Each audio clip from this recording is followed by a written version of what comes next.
everybody, Eileen the Fam here. Welcome to my second series dealing with mental health issues and how to manage them. In this little mini series here, we're going to cover PTSD, which is short for post-traumatic stress disorder. Now, this is a 5-part series. Some parts may take 2 videos, I'm not sure, but it is a 5-part series, so it will be labeled as such. The reason why I wanted to do this one is because there's a lot of people that have suffered PTSD, and I myself have gone through it. I've seen my late husband go through it. His was more severe than mine could ever have been. I've been on both sides of the fence with PTSD, so I've seen what he goes through. I know the feelings of what happens, the feelings that people that know somebody or lives with somebody that has PTSD, what we go through, and I had to go and get help with that, and that's how I learned a lot about this, and I feel it's an important subject to talk about. So saying that, let's get started now. From time to time, I may have to look at my notes. So if you see me looking away, please bear with me. Remember, I am legally blind, so I'm not like everybody that can read like at this distance. I have to have it close. So please bear with me if you see me looking down and looking away from the camera. So saying that, let's get started. PTSD is a mental health condition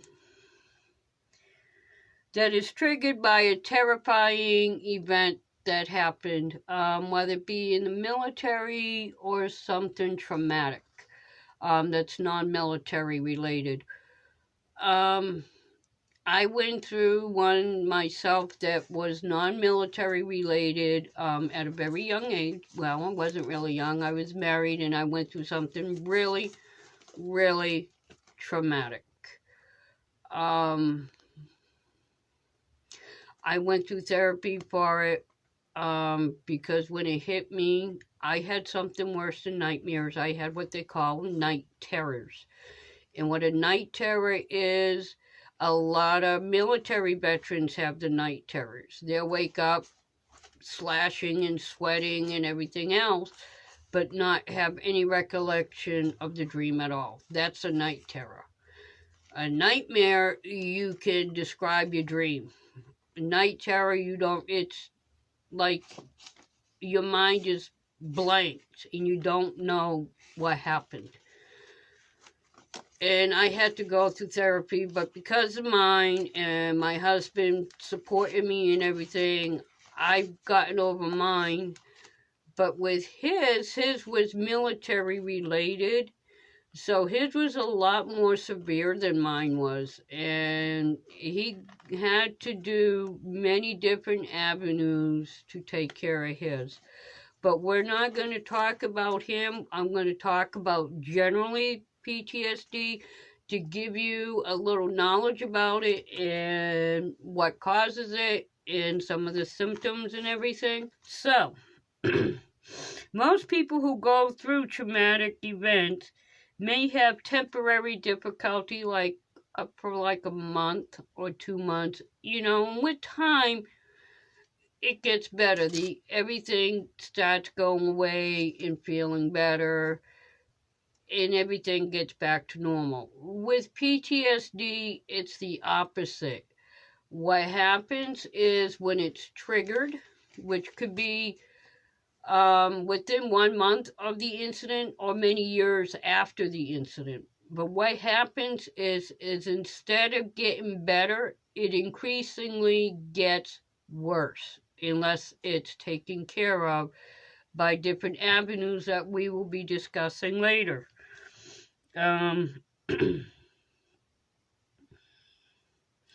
The symptoms of PTSD can start a month of the event, like I said, or many years after the event.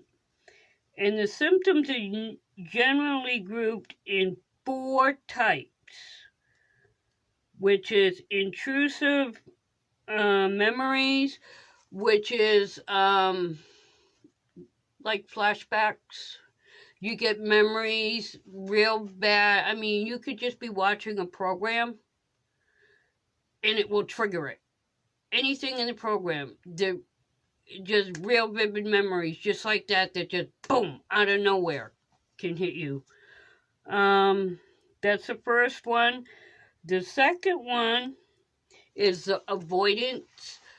What this means is they tend to avoid, when you have it, you tend to isolate yourself. You want to avoid any type of situation or people.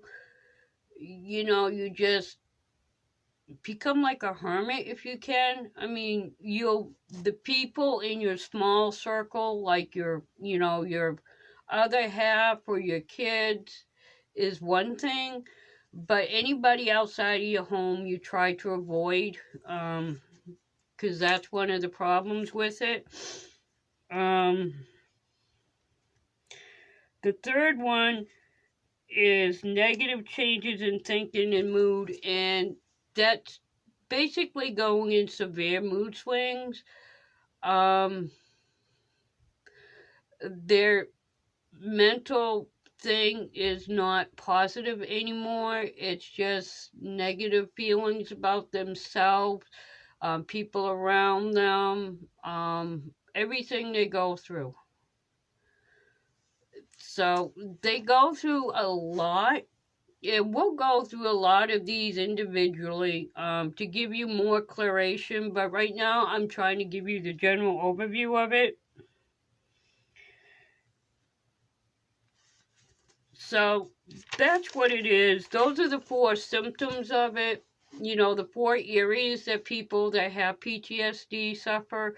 They suffer from avoidance, negative thoughts, intrusive memories. And you know, it is severe, and there are many different ways you can treat it depending on the severity of it. It also can cause you to have insomnia. If you've never had that before, it can cause that because of the nightmares that you can get from it. So there's a lot to discuss about PTSD. The nightmares I know can be pretty bad. I've seen anywhere from people that had mild PTSD, their nightmares aren't so bad. You know, they maybe wake up and sit up and look around and understand where they're at with no problem. I've seen the other end of the scale where their nightmares are very violent and people that are next to them can accidentally get a bloody lip or a black and blue eye or something. I know of some cases where some people, like in the military, where they feel so isolated and their memories are so intrusive that their nightmares, they don't feel safe unless they have a weapon underneath their pillow. I mean, the scale for PTSD goes from mild to very severe. And it's a lot to deal with. When I had to first learn about it with my husband, on the other side of the coin, which is living with somebody that has severe PTSD, I had to go through a lot of therapy because I was about ready to get a divorce.